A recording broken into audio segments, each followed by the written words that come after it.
Hey, it's me, Julie Paez. I'm here with Karen Margalofsky, downtown Eagle River. And she is the head or the executive director of the Main Street program here in Eagle River.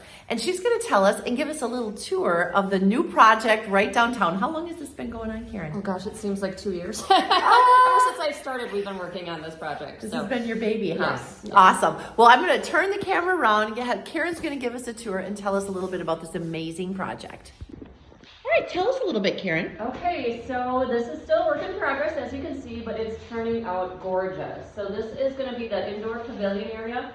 We already have 2 ADA picnic tables that are going to go in here that was donated by Warner Russell and the Veterans Center. So those will be nice additions in here. In the summertime, these doors will go up and it'll be a beautiful breezy atmosphere. We're going to have a water filling station here. And this is going to be the serving area. There will be a retractable door here, so when we have events that we can serve the community. Also, like downtown events through the weekends. Yeah, like if the chamber reserves this, then there's events, and we're just excited to see what will happen here. I know we're having a summer kickoff event here on June 29th to help raise money to fund the continued maintenance of this building. And when we say maintenance, I know people are like, it's a brand new building, what kind of maintenance could you need? But we need toilet paper, and we need it cleaned, and snow removal, and all of those things that just go into having a property, so. Awesome. So, how long have you been working on this project? Well, we have been working with the city to make this a community space since I started in August of 2021. The Rotary and Cornerstone Custom Builders started building last, I believe, October, November, and the fundraising before that through Rotary has been fantastic. So it was about a year of fundraising, and now, you know, we're just trying to finish up some things. We've had some awesome volunteers. We have one in particular that's tiling the kitchen right now, and some of these donations have been from in-kind businesses in town, so it's looking beautiful. This is going to be our serving area. There'll be refrigeration and some wash sinks so that we are compliant with the health department. So it'll be a great space for nonprofits when they want to rent it from the city. Awesome, that was going to be my question. So like if you were a nonprofit and you wanted to serve food for an event, you could ask to use the building. Yes, you just contact Becky at the city and ask for a permit to use it, and that's all their approval processes. So perfect. Tell us about the bathrooms. So how many bathrooms do we have here? There are 4 bathrooms, and they're all going to be family friendly. And so 2 of them will have ADA compliant facilities in them and changing stations. And the other 2 are just a little bit smaller, but it allowed us to have 4 completely serviceable bathrooms. So no waiting lines, hopefully. And so, yeah. And are those going to be open even if this building is closed up? Will the bathrooms be available to the public? They will, and the police department and the city are deciding whether or not they'll be on timers so that they may lock like the depot public bathrooms at like 10 or 11 and then open up again at, I don't know what time they open, like 7 or 8. So yeah, the city will control that, and as long as it's not being abused, yeah, hopefully they'll be open. But they just want to keep it as a safe space too.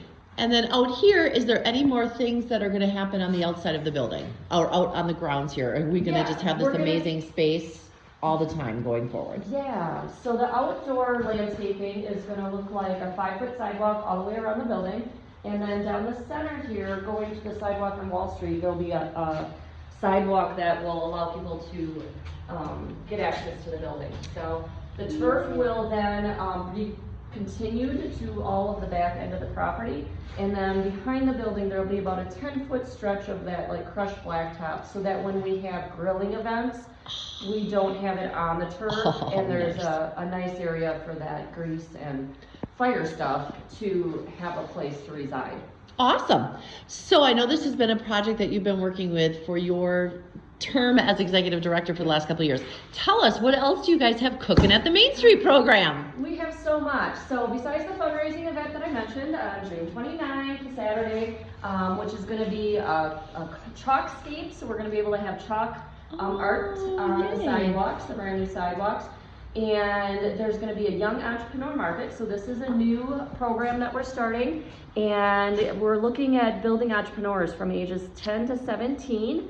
So we have been busy putting this together, and so this April 6th is when we will have all the kiddos get together and inform them of how we're going to have a mentorship program.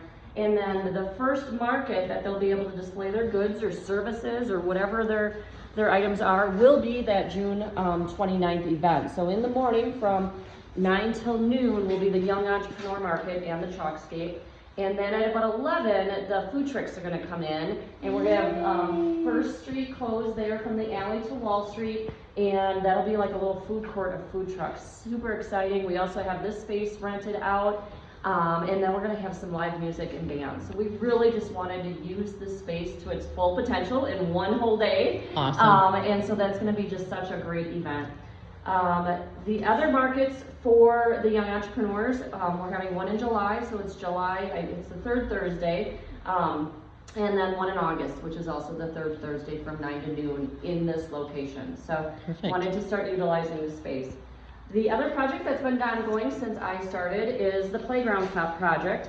And so this is adding, we just raised the funds, so we're going to be adding this We Saw Seesaw at Riverview Park along with these musical drums.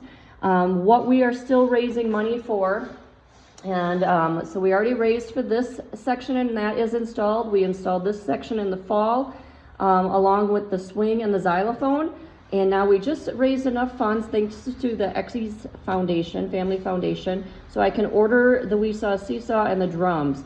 Now about the last $50,000 of this phase is to add this poured rubber surface to the Riverview Park playground, and then also the playground behind City Hall, the Lions Grimmer Park, so their newest piece of equipment.